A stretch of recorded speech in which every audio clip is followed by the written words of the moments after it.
Geography के अंतर्गत हम भारत के भू आकृतिक प्रदेशों के बारे में अध्ययन कर रहे हैं। तो हमने जो उत्तर भारत का पर्वतीय प्रदेश है इसके बारे में अध्ययन कर लिए हैं। अब हम उत्तर के विशाल मैदान के बारे में पढ़ेंगे। तो उत्तर के विशाल मैदान में हम जलोढ़ा की विशेषताओं के आधार पर वर्गीकरण करके देखेंगे, जिसमें भाबर क्षेत्र, तराई क्षेत्र, बांगर और खादर के बारे में जानेंगे। दूसरा जो हम प्रादेशिक विशेषताओं के आधार पर वर्गीकरण करके पढ़ेंगे, जिसमें राजस्थान का मैदान, पंजाब का मैदान, गंगा का मैदान और ब्रह्मपुत्र के मैदान के बारे में जानेंगे। तो चलिए जानते हैं उत्तर के विशाल मैदान के बारे में। मैप पर देखिए, जो आपको यह ग्रीन कलर का पार्ट दिख रहा है मैप पर, यह है उत्तर भारत का विशाल मैदान, जो कि दुनिया का सबसे बड़ा जलोढ़ निर्मित मैदान है।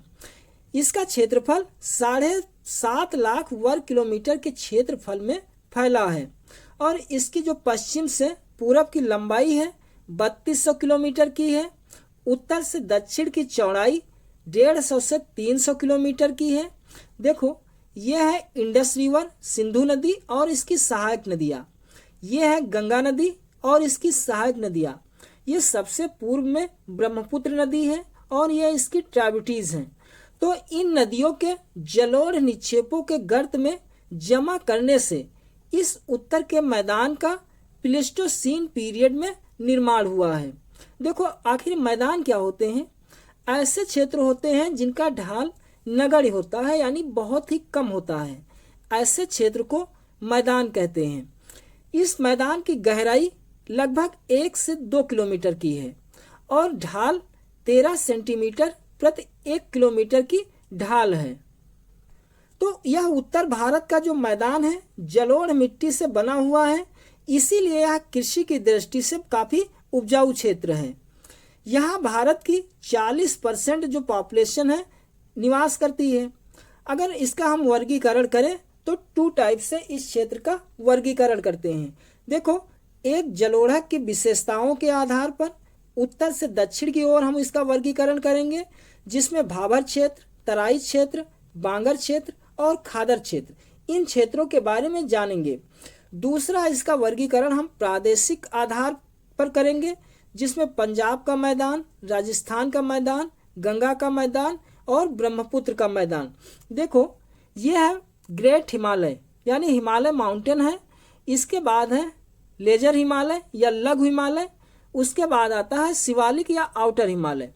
तो शिवालिक के बाद जो आपको यह एरिया है, यह है गंगेटिक प्लेन, उत्तर का मैदान। तो उत्तर के मैदान को हम जलोढ़ा की विशेषताओं के आधार पर हम 4 भागों में बांटकर पढ़ेंगे। पहला है भाबर क्षेत्र। देखो, जो भाबर क्षेत्र है तो यह है Shivalik range, Shivalik mountain. Shivalik mountain के बाद आता है ये भाबर क्षेत्र। देखिए, हिमालय पर्वत से नदियाँ निकलकर ये इस क्षेत्र में आती हैं, यानी अपने साथ ये हिमालयी नदियाँ कंकड़, पत्थर, बजरी ये ला करके जो ये शिवालिक का गिरपद एरिया है, तलहटी, यहाँ पर ये छोड़ देती है, एकत्रित कर देती हैं।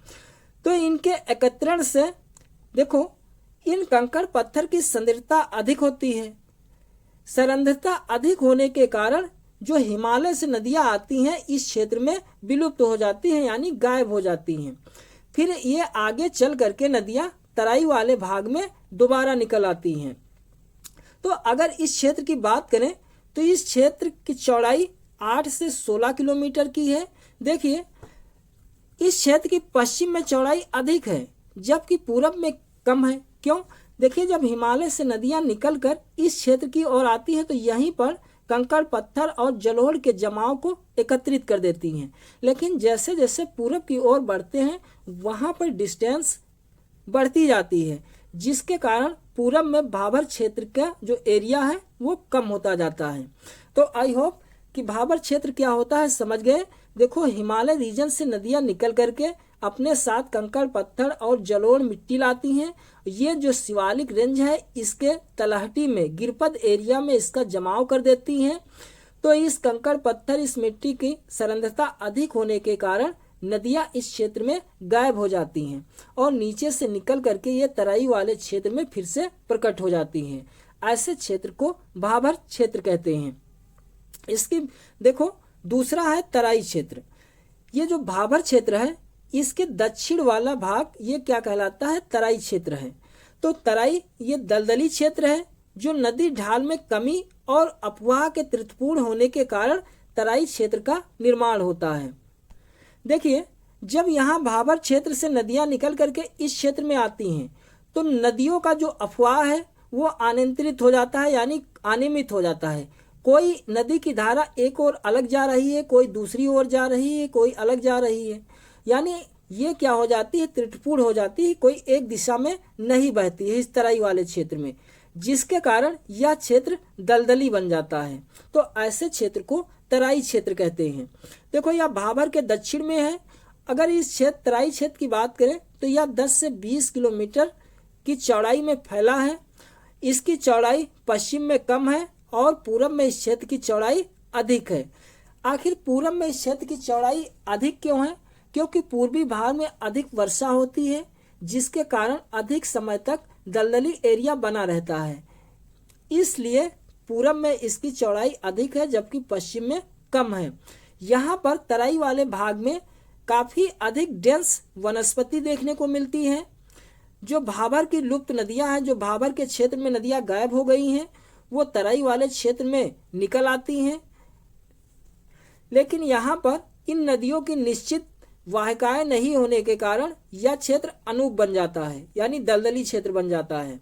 नेक्स्ट है बांगर क्षेत्र। देखिए, तराई वाला पार्ट है, तराई के आगे है बांगर क्षेत्र। ये जो बांगर क्षेत्र है तो तराई के दक्षिण में नदी की बाढ़ सीमा के ऊपर जलोढ़ निर्मित मैदान है। यहाँ पर मिट्टी का जो कलर है गहरा हो जाता है, यहाँ कंकड़ का निक्षेप का जमाव हो जाता है। यहाँ के जो कंकड़ के निक्षेप होते हैं, मिट्टी होती है, मिट्टी के बड़े कण होते हैं। इस मिट्टी की जो फर्टाइल क्षमता है वो काफ़ी कम होती है, यानी उपजाऊ नहीं होती है। अगर हम उर्वरकों का प्रयोग करके इस मिट्टी को उपजाऊ बनाना चाहें तो इस मिट्टी को उपजाऊ बनाया जा सकता है। इस एरिया में गेहूं और सरसों की खेती की जाती है।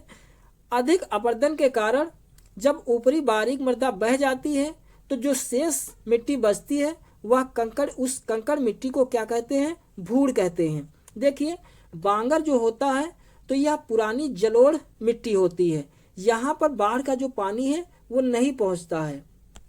नेक्स्ट है खादर रीजन। देखिए, ये जो बांगर है उसके बाद आता है खादर वाला पार्ट। खादर में यह नवीन जलोढ़ निर्मित मैदान है। देखिए, इस एरिया में बाढ़ आती रहती है, जिससे जो जलोढ़, नई जलोढ़ मिट्टी का निर्माण होता रहता है। उत्तर प्रदेश में इस एरिया को खादर कहते हैं, जबकि पंजाब में इसे बेट के नाम से जानते हैं। अगर एग्जाम में बेट आ जाए तो घबराना मत, क्योंकि खादर का ही नाम बेट है। यहाँ पर मिट्टी का जो कलर है हल्का हो जाता है और मिट्टी के महीन कण देखने को मिलते हैं। यहाँ की मिट्टी अधिक फर्टाइल होती है और इस मिट्टी का प्रतिवर्ष निर्माण होता रहता है, नई जलोढ़ निर्मित होती रहती है। इस क्षेत्र में आप चावल, गन्ने की खेती और खरीफ फसल की खेती यहाँ पर इस एरिया में की जाती है। मैदान में पाए जाने वाले जो रेत के छोटे छोटे टीले हैं इनको चर, जबकि निम्न भूमि को बील कहते हैं। तो आई होप कि आप खादर और बांगर समझ गए। देखिए, ये है भाबर क्षेत्र, ये कंकड़नुमा गिरपत के सहारे है शिवालिक के। यहाँ पर नदियाँ विलुप्त हो जाती हैं, फिर तराई वाले क्षेत्र में निकल आती हैं। यहाँ जो वाहिकाएँ हैं नदियों की, ये अनकंट्रोल हो जाती हैं, यानी त्रिपुर हो जाती हैं। ये दलदली एरिया होता है। उसके बाद आता है भांगर क्षेत्र। जो यह भांगर है यह पुरानी जलोढ़ निर्मित है, यहाँ पर बाढ़ नहीं आती है, ये कम फर्टाइल होती है। जो एरिया भांगर का है ये कम फर्टाइल होता है। उसके बाद आता है खादर। खादर ये नई जलोढ़ मिट्टी से निर्मित क्षेत्र होता है, यहाँ पर हमेशा बाढ़ आती रहती है। यहाँ पर खरीफ की खेती की जाती है। तो इस तरीके से ये जलोढ़ मिट्टी के आधार पर उत्तर भारत के मैदान का वर्गीकरण है। के मैदान को अगर हम प्रादेशिक विशेषताओं के आधार पर विभाजन करके देखें तो उसमें राजस्थान का मैदान, पंजाब का मैदान, गंगा का मैदान और ब्रह्मपुत्र या असम का मैदान, तो इन भागों में बांटा गया है। सबसे पहले हम देखते हैं राजस्थान का मैदान। देखिए जो यह राजस्थान का मैदान है तो इसकी लोकेशन जो यह अरावली रेंज है, यहाँ पर अरावली पर्वत श्रेणी है। तो अरावली के पश्चिम में 50 से 25 सेंटीमीटर समवर्षा के बीच में इसकी लोकेशन है। इस मैदान का निर्माण कैसे हुआ? तो पवन क्रिया के थ्रू राजस्थान के मैदान का निर्माण हुआ है। इस मैदान की जो लंबाई है 640 किलोमीटर की है और चौड़ाई 300 किलोमीटर की है। ढाल के बारे में बात करें तो यह पूरब से पश्चिम इसकी ढाल है, उसके बाद यह दक्षिण की तरफ इसकी ढाल हो जाती है। इस मैदान की जो प्रमुख नदी है लूनी और इसकी यहाँ की सहायक नदियाँ राजस्थान के मैदान की प्रमुख नदी हैं। अगर इसकी विशेषताओं के बारे में बात करें तो इस मैदान में छत्रक शिला देखने को मिलता है, बालू का स्तूप देखने को मिलता है, रेतीले टीले पाए जाते हैं। सबसे काफ़ी इम्पोर्टेंट चीज़ कि इस क्षेत्र में जल की काफ़ी कमी रहती है। यहाँ पर प्रायः झीलें पाई जाती हैं, अल्पकालिक नदियाँ पाई जाती हैं। यहाँ की अल्पकालिक नदियाँ आखिर क्यों होती? क्योंकि यहाँ पर वर्षा डिपेंडेंट होती है, रेगिस्तानी एरिया होता है, जिसके कारण जब बारिश होती है तभी इन नदियों में जल आता है, इसलिए अल्पकालिक नदियाँ देखने को मिलती हैं। अंतःस्थलीय अपवाह तंत्र पाया जाता है और यहाँ की जो मौसमी कंडीशन है अर्धशुष्क कंडीशन बनी रहती है। देखिए अरावली रेंज जो है यह उत्तर के मैदान को जो ग्रेट बाउंड्री थ्रस्ट है, अरावली मैदान को उत्तर के मैदान से जीबीटी अलग करता है। नेक्स्ट है पंजाब का मैदान। देखिए ये है पंजाब का मैदान, सतलज यमुना प्लेन। तो पंजाब की मैदान की जो लोकेशन है पंजाब स्टेट में है, लेकिन जब भारत का बंटवारा हुआ इस ड्यूरेशन में अधिकांश जो भाग है पंजाब मैदान का यह पाकिस्तान में चला गया। इसका निर्माण जो है सिंधु, सतलज, ब्यास, रावी, चेनाब, झेलम इन नदियों के जलोढ़ निक्षेपों से निर्मित इस मैदान का निर्माण हुआ है। इसकी लंबाई की बात करें तो पंजाब का जो मैदान है 640 किलोमीटर में फैला है, 300 किलोमीटर की इस मैदान की चौड़ाई है। ढाल की बात करें तो पश्चिम में सिंध नदी की तरफ इसकी ढाल है, उसके बाद इसकी ढाल कच्छ की खाड़ी की ओर हो जाती है। इस मैदान में मालवा का जो मैदान है यह सिचुएटेड है, जो कि सतलज घग्गर नदी के बीच में है। यहाँ की जो प्रमुख नदियाँ हैं सिंधु, सतलज, ब्यास, रावी, चेनाब, झेलम, ये जो पंजाब मैदान है इस यहाँ की प्रमुख नदियाँ हैं। अगर हम यहाँ इस मैदान की विशेषता देखें तो यहाँ नदी कगार को धाया कहते हैं और जो खादर मैदान है इसको बेट कहा जाता है। दो नदियों के बीच के क्षेत्र को दोआब कहते हैं। दोआब कैसा शब्द है? तो दोआब अरबी शब्द है। देखिए यहाँ से क्वेश्चन पूछता है कि ब्यास और सतलज के मध्य का जो क्षेत्र है इसको क्या कहते हैं? इसको बिस्ट कहते हैं। ब्यास और रावी के क्षेत्र को बारी कहते हैं। रावी और चेनाब के जो मध्य क्षेत्र है इसको रचना कहते हैं। चेनाब और झेलम के बीच जो क्षेत्र है इसको चाज कहते हैं। तो इसको याद कर लेना, यहाँ से अक्सर क्वेश्चन पूछता है कि ब्यास और रावी के मध्य के क्षेत्र को क्या कहते हैं? तो बारी कहते हैं। नेक्स्ट है गंगा का मैदान। देखिए गंगा का जो मैदान है यह है अपर गंगा प्लेन और यह है मिडिल गंगा प्लेन। यहाँ जो पश्चिम बंगाल वाला एरिया है, वेस्ट बंगाल वाला, ये लोअर गंगा प्लेन है। तो गंगा की मैदान की अगर हम बात करें लोकेशन की तो पश्चिम में यहाँ पर यमुना नदी फ्लो होती है। यमुना नदी से लेकर के बांग्लादेश तक, यहाँ बांग्लादेश है तो बांग्लादेश की सीमा तक गंगा की मैदान की लोकेशन है, सिचुएटेड है। इसका निर्माण कैसे हुआ है? तो गंगा और उसकी जो सहायक नदियाँ हैं, ट्रिब्यूटरीज हैं, इनके द्वारा जो जलोढ़ निक्षेप लाया गया है इसी के थ्रू इस मैदान का निर्माण हुआ है। यानी गंगा का मैदान नदीकृत निर्मित मैदान है। इस मैदान की लंबाई 1400 किलोमीटर की है और चौड़ाई 300 किलोमीटर की है। ढाल की बात करें तो पहले उत्तर पश्चिम से दक्षिण पूर्व इसकी ढाल है।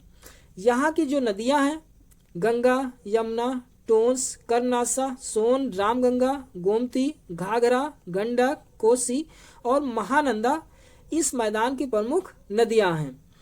अगर हम इस क्षेत्र की विशेषता देखें तो यहाँ नदी की जब नदी मैच्योर स्टेज में पहुँच जाती है तो उनसे निर्मित होने वाली अपरदनात्मक और निक्षेपणात्मक स्थलाकृतियाँ पाई जाती हैं, जिनमें गुम्फित धारा प्रतिरूप, विसर्प, गोखुरझूल। देखो, जब कोई नदी अपनी मिच्योर स्टेज में पहुंचती है तब यह विसर्प का निर्माण करती है, मीनेंडर। ऐसे ऐसे जब नदी घूमती है तो इसे विसर्प बनाती है, विसर्प कहते हैं। और जब कोई एक विसर्प कट जाता है, नदी यहाँ से कट जाती है, तब ये जो पार्ट बचता है ये गोखुर झील बन जाता है। इसके निम्न भाग हैं। देखो, ऊपरी गंगा का मैदान, ये पश्चिमी उत्तर प्रदेश में है। देखिए, ये है अपर गंगा प्लेन, यहाँ पश्चिमी उत्तर प्रदेश, फिर है मिडिल गंगा प्लेन, और यहाँ जो वेस्ट बंगाल वाला एरिया है यहाँ लोअर गंगा प्लेन है। आप इस मैप में देख सकते हो। तो ऊपरी गंगा का मैदान ये पश्चिमी उत्तर प्रदेश में है, ये है ऊपरी गंगा का मैदान। यहाँ पर यहाँ की जो मिट्टी है रेतीली टाइप में है। फिर आता है मध्य गंगा का मैदान, इसमें अवध मगध का जो मैदान है ये क्षेत्र आता है। ये है अवध और मगध का मैदान। यहाँ का ये जो एरिया है ये मध्य गंगा का मैदान है। यहाँ की जो मिट्टी है वो सिल्ट टाइप की है। नेक्स्ट है निम्न गंगा का मैदान, लोअर गंगा। देखिए, ये यहाँ का जो पार्ट है इसको लोअर गंगा का मैदान कहते हैं, जिसमें वेस्ट बंगाल, पश्चिम बंगाल के अंतर्गत आता है। यहाँ की जो मिट्टी है चिकनी टाइप की मिट्टी पाई जाती है। तो आई होप कि अपर गंगा, लोअर गंगा और इनके बारे में समझ गए हैं कि अपर गंगा का मैदान ये पश्चिमी उत्तर प्रदेश, लोअर गंगा का मैदान जो यहाँ से अवध का एरिया और बिहार का एरिया, ये मध्य गंगा का मैदान है। लोअर गंगा जो पश्चिम बंगाल है इसको निचला गंगा का मैदान कहते हैं। नेक्स्ट है ब्रह्मपुत्र का मैदान। देखिए, सादिया यानी अरुणाचल प्रदेश में पड़ता है और धुबरी असम तक, यहाँ तक की जो मैदान है इसको ब्रह्मपुत्र का मैदान कहते हैं। इसका निर्माण ब्रह्मपुत्र और इसकी जो ट्राइब्यूटीज हैं, सहायक नदियां हैं, इनके द्वारा जो जलोढ़ निक्षेप का जमाव किए हैं, इसी के थ्रू इस मैदान का निर्माण हुआ है। यानी ये कैसा मैदान है? तो नदी कृत मैदान है।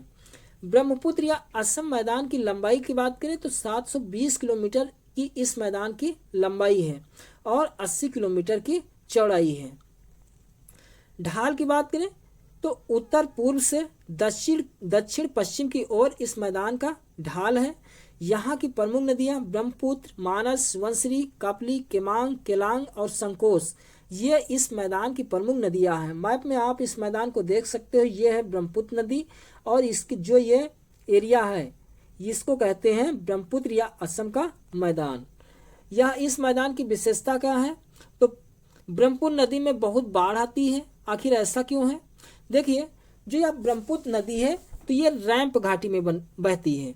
यानी जो रैंप घाटी है तो ये अवसादी चट्टानों से बनी है, इनसे होकर के बहती है, जिसके कारण ये अपने साथ गाद अधिक ले आती है। अवसाद अधिक लाती है तो इसका रैंप घाटी में जमाव कर देती है, जिससे जो घाटी है जाम जाती है और नदी अपने तटबंधों से ऊपर बहने लगती है, जिसके कारण ब्रह्मपुत्र नदी में अत्यधिक बाढ़ आती है। इस नदी क्षेत्र में एक नदी द्वीप पाया जाता है, माजुली द्वीप, जो विश्व का सबसे बड़ा नदी द्वीप है। अब असम का 35% जो 35वां जिला है यह माजुली बन गया है। सोनवाल यहाँ की ट्राइब है। यहाँ पर चावल, पटसन की खेती की जाती है। तो आई होप कि आप इस उत्तर के मैदान के बारे में अच्छे से समझ गए होंगे कि प्रादेशिक विशेषताओं के आधार पर हमने देखा ब्रह्मपुत्र या असम का मैदान, यहाँ की क्या विशेषताएं हैं। उसके बाद देखा गंगा का मैदान। गंगा में हमने अपर गंगा का मैदान, मिडिल गंगा का मैदान और लोअर गंगा के मैदान के बारे में जाना। फिर उसमें हम पंजाब मैदान के बारे में देखें, इसकी लोकेशन क्या है, कौन सी नदियाँ यहाँ पर फ्लो होती हैं। और हम देखें राजस्थान के मैदान के बारे में कि राजस्थान के मैदान की क्या विशेषता है। यहाँ पर हम देखें जलोढ़ की विशेषताओं के आधार पर मैदान को भाभर, तराई, बांगर और खादर के बारे में हमने जाना।